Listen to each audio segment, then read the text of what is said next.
Guys, in this video we're going to take a look at how you can check for available and used storage on the iPhone 13 or the iPhone 13 Pro.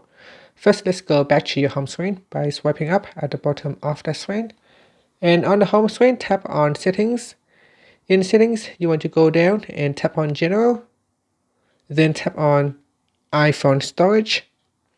In here it will give you a quick summary at the top. iPhone storage. So at the moment 32.8 GB has been used out of 512 GB for this device. Okay, so if you go down here, there is a section shows on my iPhone. So on my iPhone it will calculate what has been used in the files section. So we got Denmark, we got downloads folder, print, Safari downloads. So this will show the file system that has stored all the files, which is not showing in other apps, and that takes up 9.7 gigabytes in my device.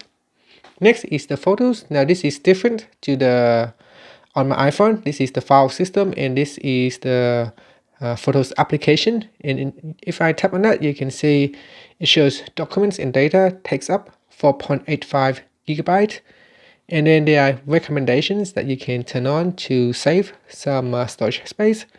You can also tap on review personal videos, and you can quickly look at it, and you can tap on edit, and if you wish, you can also delete it directly from here. Okay, so that is photos, and then you keep going down, it will give you information on other apps that has taken up your iPhone storage.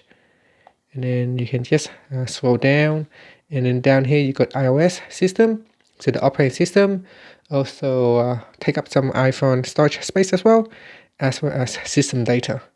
And that's it. So now if you want to quickly check to see how much is available left, you go back into general, and then you tap on about, then you go down, and here is the available storage space left. And that's it. Finally, you can swipe up to go back to the home screen. Thank you for watching this video. Please subscribe to my channel for more videos.